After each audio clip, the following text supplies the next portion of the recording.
Islam fixes a lot of the problems that men are currently facing. The problems we're discussing on this show, Islam fixes all of them, right? That's the first thing about Islam. And I'm not a Muslim, right? If I had to choose a religion, I would, because I live in an Orthodox Christian country, I go to the Orthodox Christian church. I donate $20,000 a month to the church in the country I live in. The church in Romania is very powerful, and I like having church friends.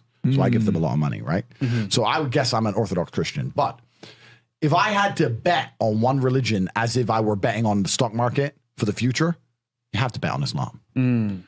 Because Muslims are intolerant.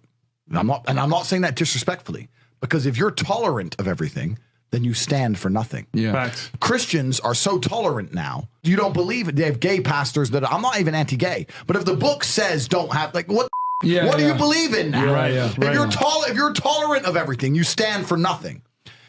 I can walk through London with a t-shirt saying Jesus is gay and nothing will happen to me. If I did the same thing with the Islamic prophet, I'd be dead before I got to the end of the street. Boom. That's how much they believe and respect. And I respect people who stick up for what they believe in. It's not even about me believing in it. I respect them because they believe and they will defend. Muslims are the only people who will defend their religion. They will defend their beliefs. They refuse to be mocked. They refuse to be insulted. And I respect that about them. I respect that. That's an amazing thing about them, right?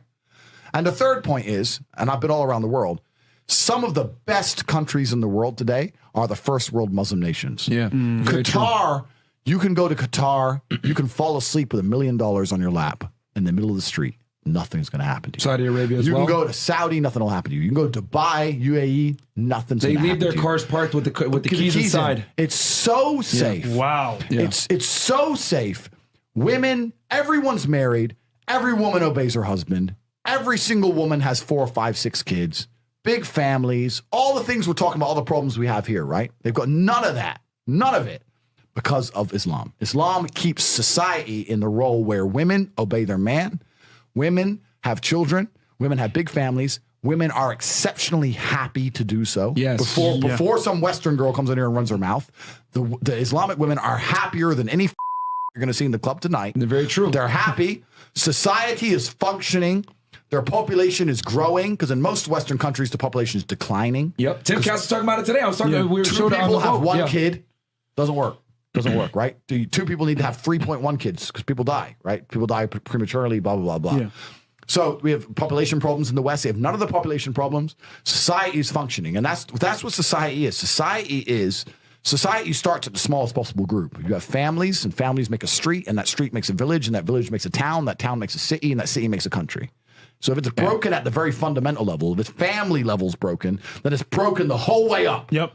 And that's what's happened in the West. And the first world Islamic countries have none of those problems. So if you're going to talk about a belief system that fixes issues, you need to go to Islam. And I will say this that will fix everything. I just have absolute, even though I wouldn't identify as Muslim, I have absolute respect for the ideology, respect for the mentality, respect for the warrior aspect of it. I respect it. They don't play. They don't play. You can't insult their shit. But you can insult the church all day. You can make fun of it. There's a show on Netflix about a gay Jesus. That's a joke, right? Ha, ha, ha. And what do the Christians do? Nothing. Yeah. Christianity is a dead religion. If you're a Christian, and I'm saying this as a Christian myself, Christianity is a dead religion which is confined to the history books. It's dying out. Your own Pope. The Pope goes up there and talks LGBTQ shit now. That's crazy. It is over. You don't stand for anything. You don't believe in anything. You have no boundaries. You're walked on. You're mocked. The whole thing is a joke. Being a Christian now is nothing more than advertising you're a loser. It's a losing religion because you've lost to Islam.